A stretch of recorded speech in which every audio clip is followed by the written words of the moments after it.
안녕하세요. 블로겐스탁입니다.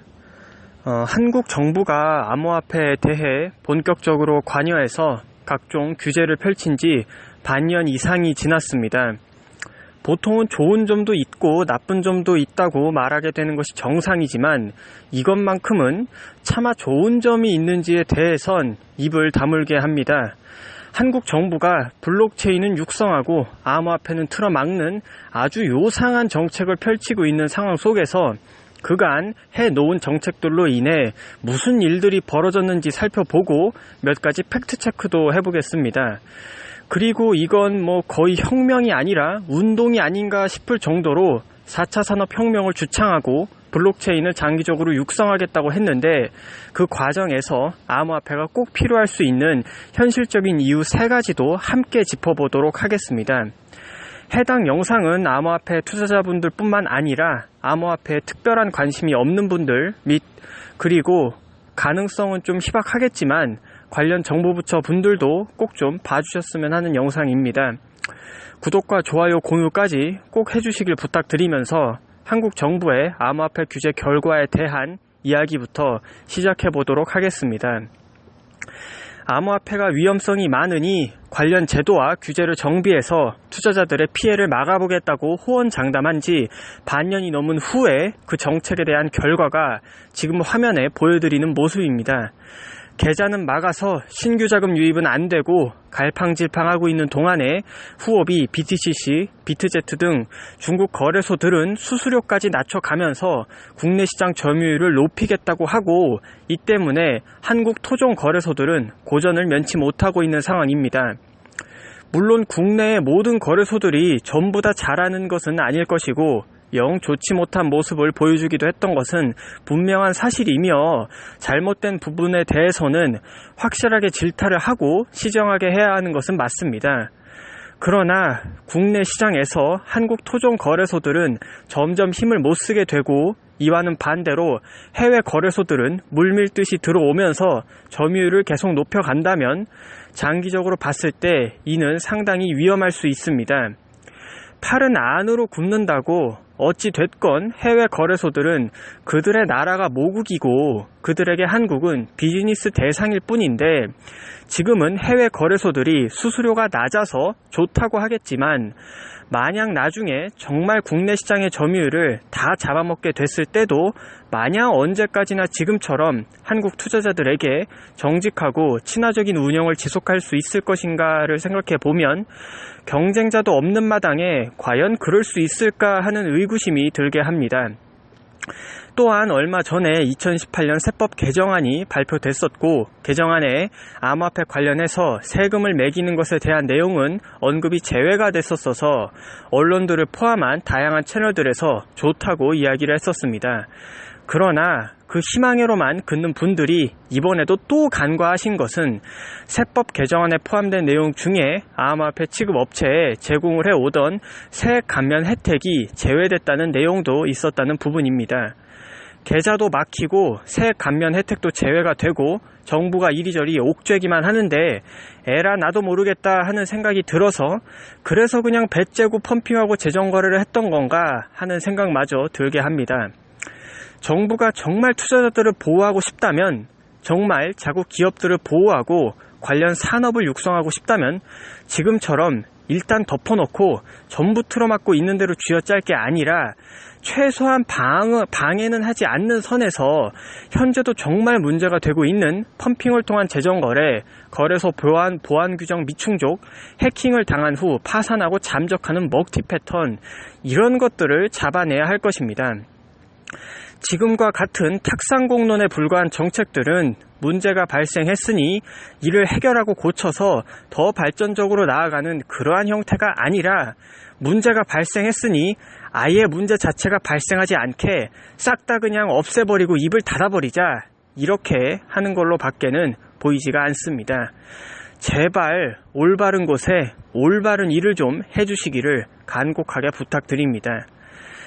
한국 정부의 블록체인과 암호화폐에 대한 정책을 논하면서 참고해 볼 수 있을 만한 것이 있습니다. 한국이 IT 강국이라고 많이 이야기를 하지만 조금 더 자세하게 들어가서 살펴보면 한국은 IT 강국이라기보다는 IT 인프라 강국이라는 표현이 더 맞을 것입니다. 왼쪽에 띄워드리는 표는 2017년 12월 기준 정보통신기술진흥센터의 IT 기업 시가총액 탑 10위에 관한 자료입니다.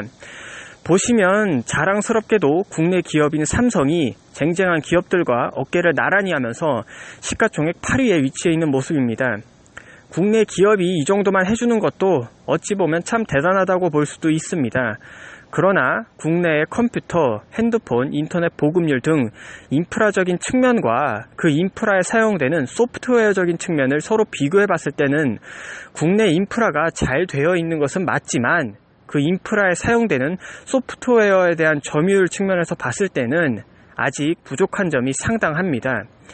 유튜브, 구글, 인스타그램, 페이스북, 트위터, 아마존, 인텔, 마이크로소프트, 애플 등 일상생활에서 아주 자연스럽게 사용하는 것들에 대해 생각을 해보면 네이버나 삼성을 제외하고는 사실상 거의 대부분의 것들이 외국 기업의 기술들입니다.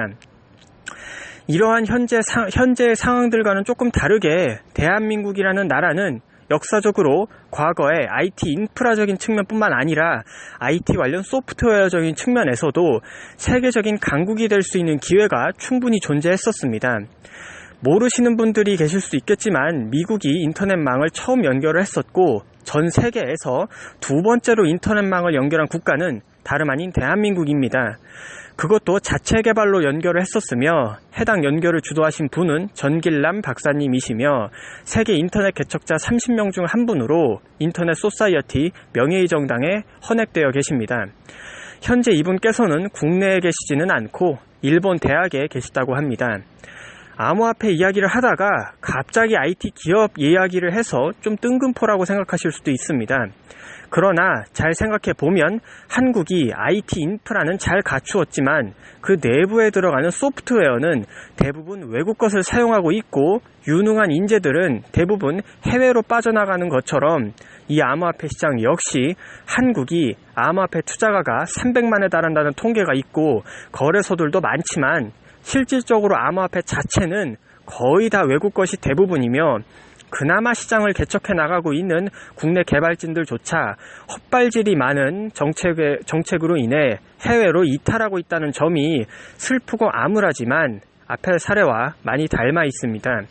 거기에 더해서 투자 자금들까지도 해외로 이탈하고 있는 추세라고 하니 더욱 암담하지 않을 수가 없습니다.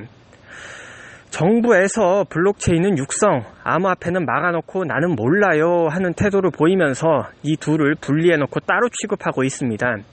구분을 할 수는 있고 암호화폐가 위험한 측면도 있다는 것에는 이견이 없지만 이 같은 태도를 보이는 정책을 계속 이어간다면 정부가 원하는 블록체인 산업 육성에 다가가기는 매우 힘들어질 수 있습니다.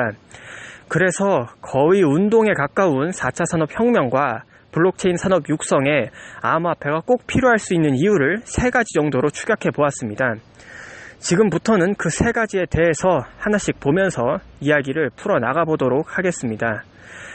우선 일반적인 선에서도 많이 이야기되는 내용부터 시작해 보겠습니다.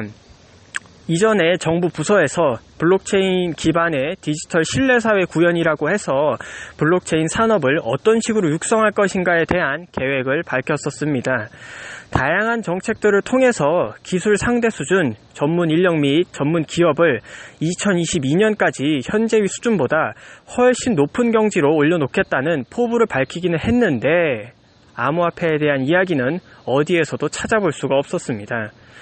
기술을 육성하겠다고 말이라도 해주셔서 참 감사하기는 한데 기술이나 시장을 확대해가는 과정에서 이 시장을 잘 모르시는 일반인 분들을 과연 무슨 유인책으로 끌어올까 싶습니다. 더군다나 암호화폐에 대해 부정적인 입장을 유지한다는 것은 다른 말로 300만 투자자들에게 등을 돌리겠다는 이야기이고 현재 대부분의 블록체인 관련 기업은 당연히 직접적으로든 간접적으로든 암호화폐와 관련이 있는 기업들인데 이 기업들에게까지도 다 등을 돌리면서 과연 얼마나 혼자서 잘할 수 있을까 싶습니다.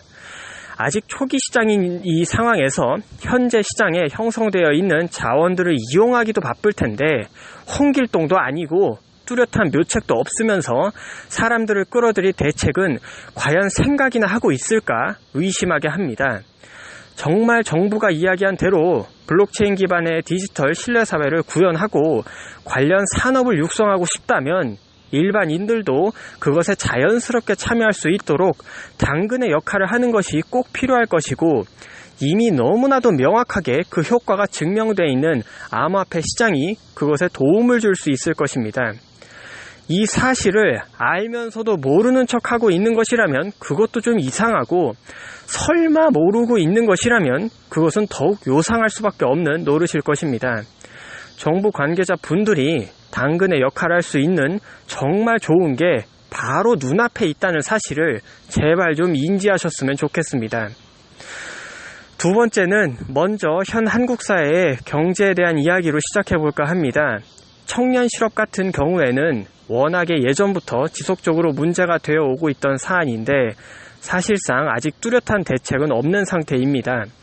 거기에 최근 크게 대두되고 있는 자영업자 대규모 폐업 관련된 문제도 빼놓을 수 없습니다. 불과 몇 년 전까지만 하더라도 자영업자가 360만이라는 통계 자료가 있었는데 얼마나 지났다고 벌써 500만 명에 육박하고 있습니다. 최저임금 인상 관련된 내용이 주된 이슈이긴 하겠지만 그보다 더욱 근본적인 문제로 파고들자면 경제가 어렵다는 것이 주된 안건이 될 것입니다. 이 영상을 보시는 사장님, 사모님들 중에서도 분명 자영업을 하고 계시는 분들이 계실 것입니다. 자영업이 절대 나쁜 것도 아니고 경제활동을 해나가는 데 있어서의 한 종류이자 직장에서 은퇴하고 나면 나중에 가게 하나라도 차리고 싶다는 꿈을 가지고 있는 분들이 많이 계십니다.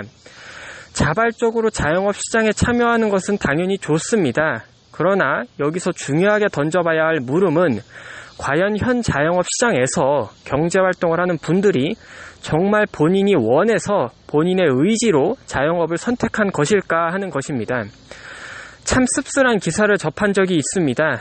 대기업의 끝은 치킨집이라는 제목의 기사였습니다. 대학가에서도 유행하던 나중에 닭을 튀길지 고기를 구울지를 미리 고민해놔야 한다라는 말도 어렴풋이 기억이 납니다.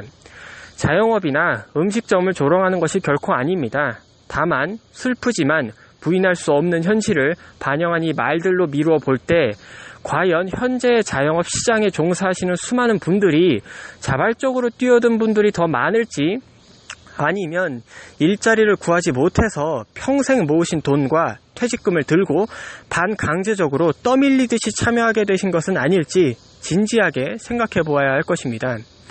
1차, 2차, 3차 산업에서도 직업의 형태가 좀 변하기는 했어도 일자리 종류나 개수는 늘어났었는데 전 세계 정상들이 목 놓아 외치는 4차 산업혁명에서는 혁명이라는 단어와 다소 상반되게 대책이라는 단어가 더 부각이 되고 있는 모습입니다. 변화의 아픔이 있는 것은 당연하기에 모든 변화에 그에 맞는 대응 방안도 함께 마련이 되는 것은 맞지만 4차 산업혁명의 최종 단계에서 일어날 수 있는 가장 큰 문제는 고도의 기술 발달, 전자동화, 융합과 통합 등으로 인해 대부분의 사람들이 얻는 소득 형태인 노동을 통한 소득이 엄청나게 감소할 것이라는 점이고 이미 그것이 실제로 현실에서 일어나고 있다는 점이 될 것입니다. 이미 대부분의 사람들이 알고 있는 이러한 사실에 암호화폐가 과연 어떠한 도움을 줄 수 있을까 고민을 해보게 합니다. 지방선거 때 암호화폐 관련 공약이 유행을 했었습니다. 그 중에 봉사활동을 하면 코인을 준다 이런 내용이 있었습니다.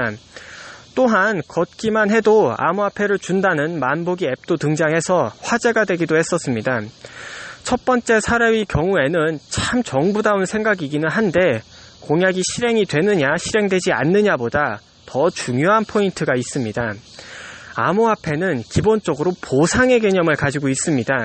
암호화폐들의 아버지격인 비트코인도 채굴자들에게 채굴로 인해 얻을 수 있는 암호화폐 외에도 수수료 보상을 주며 최근에 이슈가 되는 많은 메이저 코인들은 해당 코인을 보유하고 있는 것만으로도 이자 개념의 것들을 얻을 수 있는 시스템을 도입하는 모습을 보여주기도 합니다. 점차 노동이라는 것이 사라져가고 있는데 기계와 프로그램으로 대체되어가고 있는 현대 사회 속에서 암호화폐는 노동이 아니더라도 일상생활에서 행하는 자연스러운 활동들을 통해서도 그 보상을 지급해줄 수 있으며 나의 정보, 나의 생각, 내가 만들어가는 나만의 컨텐츠들이 돈이 될 수 있도록 도와줄 수 있습니다. 스팀잇이 현재에도 바로 보여줄 수 있는 그러한 예이며 나의 생각과 글 그리고 컨텐츠를 사람들에게 공유를 하는 것이 더 이상 시간 낭비가 아니라 돈이 될 수 있음을, 또 그러한 컨텐츠에 참여하고 좋아요를 눌러주는 행위를 하는 것만으로도 보상을 받을 수 있음을 보여주고 있습니다. 물론 이러한 것들로 일상생활이 가능할 정도가 되려면 많은 발전이 필요하겠지만 정부가 애타게 찾는 그 대책에 아주 좋은 영감을 가져다 줄 수 있다는 점만큼은 분명할 것입니다. 마지막으로 특정 생태계나 플랫폼을 활성화하고자 한다면 그 생태계나 플랫폼에 맞는 결제나 지불 수단이 반드시 필요하다는 점입니다. 조금만 과거로 돌아가서 생각을 해보더라도 인터넷에서 옷을 사던 것이 낯설게 느껴지던 때가 있었습니다. 제품을 실제로 눈으로 확인해보지 않고 리뷰만 보고 물건을 산다는 것이 새로운 개념으로 받아들여지던 것이 불과 몇 년 전입니다. 그러나 현재에 와서는 이러한 것들이 오히려 당연스레 받아들여지고 있고, 특히나 출판업의 경우에는 과거에는 대형 서점으로 운영을 했었다면 현재는 대부분 오프라인 매장을 철수하고 온라인 서점을 더 확대하는 형태의 전략을 취하고 있습니다. 온라인을 통해 제품을 구매하고 오프라인에서 매장 직원에게 상품에 대한 불편을 이야기하던 과거와는 다르게 리뷰에 댓글을 달아서 불만을 표현하는 형태로 바뀌게 된 데에는 당연히 시대적 흐름이 그러했기 때문일 것입니다.